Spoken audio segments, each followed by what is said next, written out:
This is the Glatt Properties Podcast, episode 15. I am your host, Bruce Gladhorn. Let's get into this. This episode may be a little bit longer, just as a advisory remark. We have a lot to talk about here because what we're going to be talking about is a very big topic, and that is government involvement in real estate. So I'm not going to get too much into the weeds of this. I'm going to save some of these stories for October, talk about the horror stories, talk about what it is that I did wrong, what I could have done better, what I'll do next, right? All that good stuff. So what I want to do is I want to paint with a broad brush when it comes to you getting involved with the government and real estate. So number one, you can't avoid it. In some areas, it's necessary. Some areas, it's required.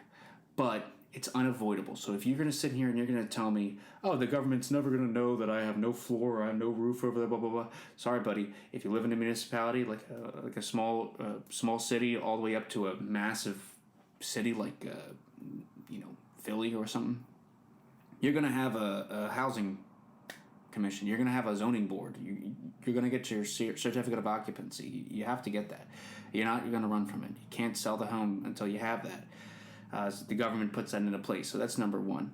Number two, the government may end up charging you for things and services that you don't necessarily receive, but they can because they're the big government and they can pass laws, and you are one guy that may have a problem with this and they've already done the math. And I apologize, there's a vehicle outside that has a loud muffler. But they're going to pass laws and stuff to make it seem like, they're just going to do their research first. Okay, let's be real. They're going to look at the data and they're going to say 75% of people use this service, 25% of the people don't use this service. But it is absolutely 100% available to this 25% of the people. So that's why everybody's getting taxed or everybody's paying a fee. Because it's not fair to put all the service on these 75% of people. Now, I don't necessarily agree with that. I'm dealing with something like that in a different space right now. It's still real estate space, different space. It's more in the managerial side of things. But that doesn't mean that it's right. Doesn't mean that I have to like it. And I can even, extract a statement from the representative at the municipal building that literally says, this isn't fair. This isn't right. But that doesn't mean anything. Because the law was in place. Oh, we have another tremendous, very large, loud truck going down the street, probably just to pick up some groceries and put a little cantaloupe in the back of the truck. You guys know what they say about trucks. Bigger the truck, fill in the sentence. So anyway, we can't do anything about this. We can't run from it. We can scream and shout. We can throw a hissy fit. Believe me, I've thrown my hissy fits. Oh, God, I've thrown my hissy fits. I'm not afraid to admit it. I'm not ashamed to admit it either because it's a problem. Most people would say that's not fair, but you know what? Listen, nobody cared about my opinion because if they did, they would have asked. Nobody has yet to ask me about my opinion when it comes to dealing with big government and real estate, so it is what it is. I'll keep it close to the chest here. I'll smoke my cigars and get over it my own way.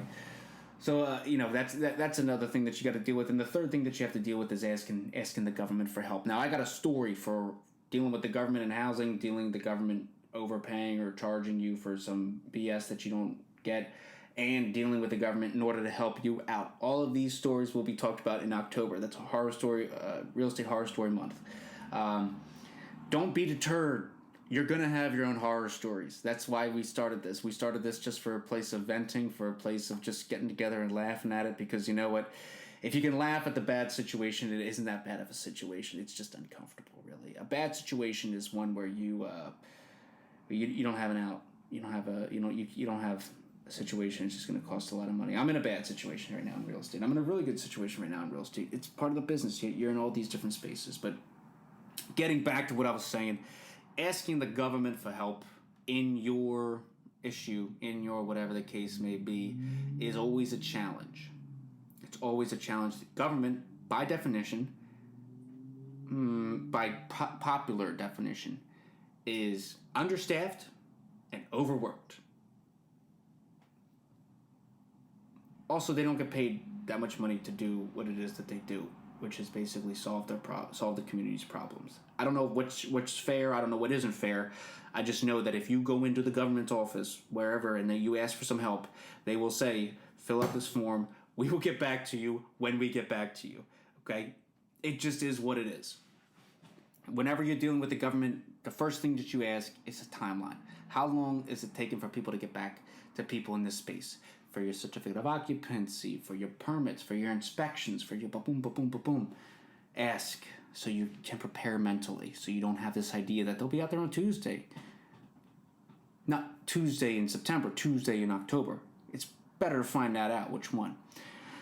So, you know, you guys know what I'm saying. Just square yourself away when it comes to the government, because the last thing the government wants is somebody that has documentation, is squared away, is well read, it can communicate their thoughts and ideas effectively, and forces them to do their job. So that's the type of person that you want to be when you deal with the government.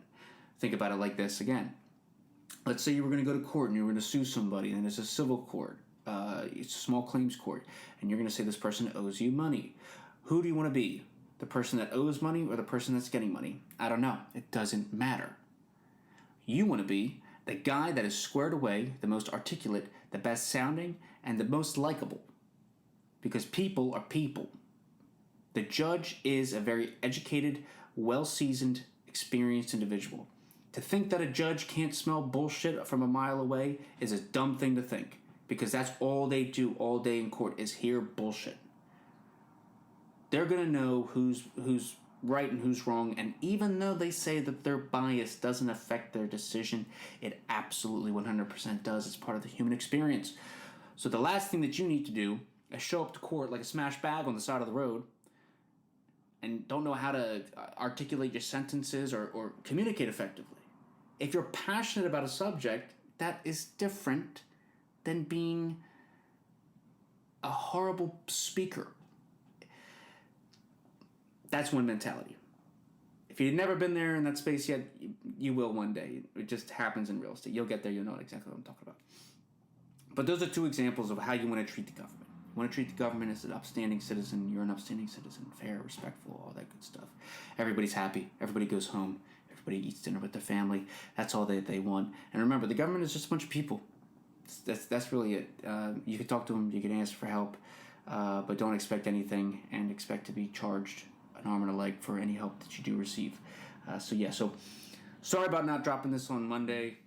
I had to deal with 3 different issues. Again, we're going to talk about this in October.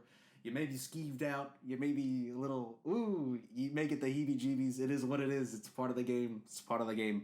So other than that, gang, listen, have a great week. Stay safe.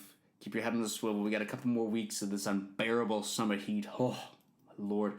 I actually do have something big coming up that I was doing some research on this weekend that I do want to tell people about, is that there are some new laws and some things that are going into effect, and I don't like to talk about politics. I hate politics. I think that there's one party and they just have 2 people that they're controlling. That's my opinion. Take from that what it is, but that's all I've said. But they have put out some information that's saying that you can get some rebates for this, X, Y, Z, blah, blah, blah, blah, blah, blah, blah. Now, I have a home that is built before anybody listening to this was even born. Older than probably your grandparents. My home qualifies for a lot of stuff. So I don't know what it is that I can get, but I do know I'm going to read it. I'm going to see what I can get, and then I'm going to pass along the information to you guys. If I know one of them is air conditioning units. I don't have central air in my house. But you better believe I'm thinking about getting central air after this August. It's been hot as all get out. So, I'm going to see what's going on. We're going to be, looking into that, seeing what we can get. And I'm definitely going to be breaking it down and describing it for you so that you guys know what's going on and you guys are aware.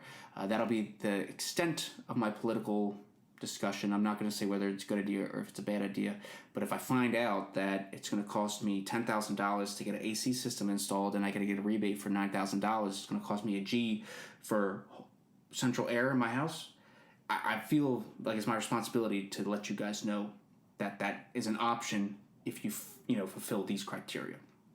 That's my opinion. Disagree, agree, I don't care. Anyway, stay safe, y'all. Till next time.